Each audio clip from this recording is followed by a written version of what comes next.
besar aku buang jawatan Menteri Dalam Negeri. Saya ulang, insidennya adalah kecurian nadir bumi di mana Bukit Enggang Sek. Oleh siapa? Oleh dua orang warga Cina yang Sanusi bawa. Yang Sanusi bawa ini adalah mereka yang ditangkap dalam hutan Bukit Enggang. Bila ditangkap? 31 Januari tahun 2023. Tangkap di mana? Dalam hutan Bukit Enggang. Siapa yang tangkap? Immigration yang tangkap. Jabatan Hutan yang tangkap. Polis tangkap. Di mana?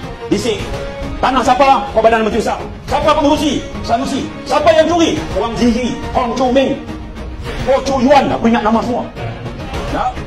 Semua ada. Mereka curi apa? Nadir bumi. Banyak mana? 365 bumi. Sekilo berapa? Sekilo RM7,000. Nah, mereka bawa ke mana? Ke Pelabuhan Kelang.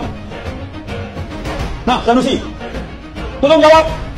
Jangan jawab kat saya pedih. Jawab pada rakyat negeri Kedah. Kalau kamu tak boleh bagi jawapan, atau jawapan kamu pusing-pusing, rakyat Kedah hantar isyarat yang jelas 12 bulan. Tolak Perikatan Nasional, turunkan Sanusi Madong. Ramai orang nak tahu hari ini apa, ada yang tahu, ada yang tak tahu. Baik, saya rasa ni topik yang penting. Sebenarnya untuk memberi cerita sebenar daripada naratif dan persepsi yang sedang dibina oleh Datuk Seri Saifuddin Nasution ni kepada orang ramai. Laporan ni ditulis kepada saya beberapa minggu lepas.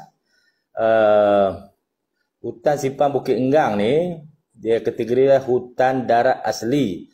Keluasan keseluruhan Bukit Enggang ni 6,744 hektar. Diwarta pada 1933. Sebagai besar kopartmen dalam hutan Bukit Enggang ni iaitu 4,836 hektar dikelas sebagai hutan pengeluaran dan 1,908 hektar dikelas sebagai hutan perlindungan. Jawatankuasa Hasil Bumi yang bermesyuarat pada 2015. Mesyuarat bilangan 3 2015 bertarikh 12 November 2015 telah meluluskan kawasan ladang hutan di Kopartmen 12 Hutan Simpang Bukit Enggang kepada Perbadanan Menteri Besar Kedah. Yang dia kata, siapa yang bagi kepada MBI? Sanusi. Siapa MBI pengurusi? Sanusi. Siapa yang jadi Sanusi bagi kepada Sanusi untuk kawasan itulah. Sebenarnya diluluskan tahun 2015. Oh, lama. Tak tahulah duk mana tu masa tu 2015. Sanusi ada mana saya pun tak tahulah, kena tanya dia lah. Kemudian tu oleh kerana tahun 2015 ni diberi kawasan tu sebagai kawasan ladang hutan kepada MBI dengan satu syarikat usaha samalah. Jadi pembalakan ladang hutan ni dia tebang pokok asli, dia tanam pokok ganti. Ada 7 spesies yang dibenarkan oleh Jabatan Perhutanan Semenanjung Malaysia yang dikelaskan sebagai spesies yang dibenarkan untuk ladang hutan ganti. Antaranya Albizia dan TLC. TLC ni Timber Latex Clone. Timber Latex Clone ni banyaklah dibuat di negeri-negeri lain termasuk di Kedah. Tapi Albizia ni spesies baru. Jadi kawasan ladang hutan di Bukit Enggang ni ditanam Albizia. Albizia ni dia kategori spesies macam pokok petai belalang. Jadi pada masa kita buat bantahan tu, kita sebutlah juga kepada mereka ni kenapa ditebang hutan-hutan yang bernilai tinggi macam pokok-pokok merbah, pokok meranti, pokok-pokok keruing, pokok-pokok hebat lah. Yang kekal ni ditanam pokok petai belalang. Pokok petai belalang ni spesies kayu lembut, boleh buat tisu je. Berbanding dengan pokok-pokok asli. Pada masa itu kita buat bantah lah 2017. Saya fikir tadi pada masa itu pun telah dicerahkan lah. Sehingga 2016 500 hektar telah dicuci untuk tanaman ladang hutan ganti. Sehingga kini keluasan kawasan telah ditanam dengan spesies Albizia adalah 360 hektar bermula 2018. Manakala seluruh 89 hektar ditanam spesies durian. Ini pun kelulusan zaman dulu. Sehingga 2018. Kelulusan zaman dulu. Pada 26 September 2022. Ini kejadiannya.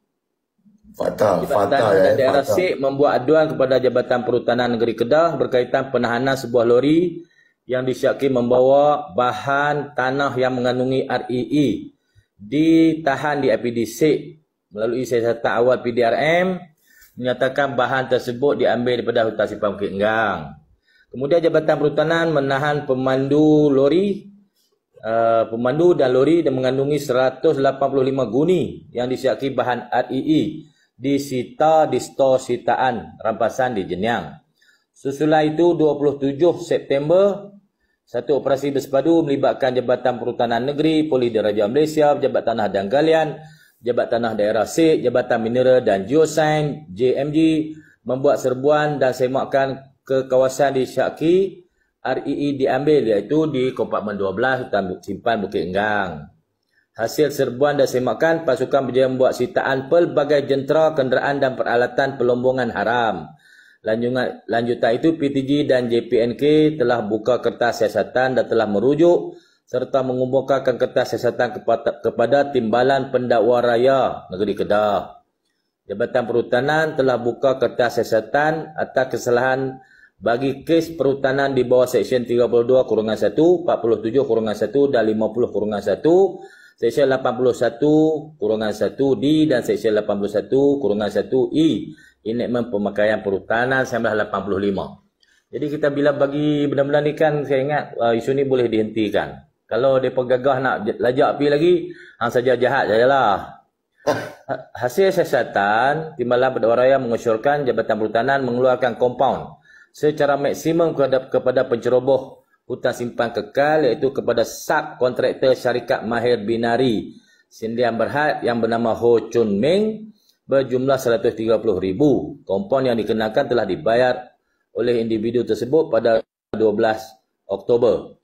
Individu yang sama dikenakan kompaun maksimum oleh PTG 500,000 di bawah enactment yang digunakan pakai oleh PTG. Bahan yang disyaki RE sebanyak 185 guni telah diserah kepada PTG untuk diambil tindakan di bawah enactment Mineral Negeri Kedah. Lanjutan daripada ini juga berlaku penahanan ataupun rampasan bahan-bahan yang telah dipindahkan Bukit Enggang ni di satu store di Bukit Mentajam, Pulau Pinang. Ini diserbu oleh SPRM dan barang itu dirampas dibawa balik ke PTG seberat 75 tan. Pada masa ini SPRM memaklumkan, dia kata di Syaki ada bahan ini telah naik kapal, telah berlayar pun. Saya tak tahulah banyak mana, SPRM tak dapat kena pasti. Saya kata siapa yang lepas? Dia kata yang lepas ni di pelabuhan lah, custom. Mungkinlah custom pun tak tahu lagi bahan tu apa, mungkin dia declare bahan lain. Jadi bahan tu dah lepas. Jadi SPRM kata kalau kita nak ambil bantuan Interpol untuk sekat kapal tu ataupun panggil balik kapal tu ke Malaysia, dia punya kos lebih tinggi daripada bahan yang kita nak siasat tu. Kita nak ambil tu, kosnya tinggi. Jadi SPRM berpandangan pada masa itu, yang itu kita tak perlu lagi kerana kos dia tinggi dan bahan yang dirampas tu boleh dijadikan bahan kes. Akhirnya bahan tu dibida, dibuat pelupusan,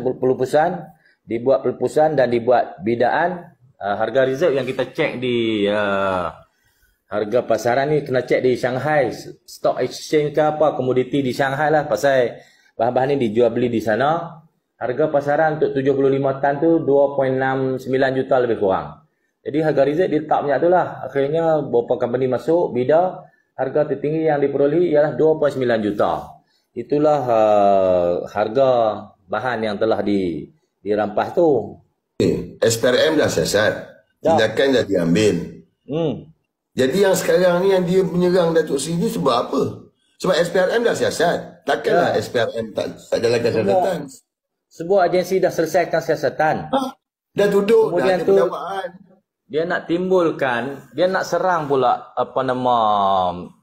nak serang saya lah kot. Dia kata satu-satunya isu yang ada di Kedah ni RE lah. Jadi nak calahkan Imeh Sanusi ni, kita kena bongkar isu RE ni. Nak bongkar apa lagi? Benda dah selesai. Mereka ajak saya, mereka kata debat dengan Saifuddin. Saya kata debat apa, benda hak selesai dah. Benda selesai dah, orang tak debat dah. Ataupun benda yang masih lagi dalam siasatan pun tak boleh didebatkan. Debat apa ni? Debat politik. Kita jadi kerajaan, nak selesai masalah, kita ada agensi, ada jabatan, ada undang-undang. Kerajaan patut bertindak ikut agensi kerajaan. Yang dia ni nak berheret kaum-kaum ni jadi isu politik, saya rasa tak patut dilayan. Jadi oleh kerana dia tak ada kerja, saya layan apilah sikit-sikit.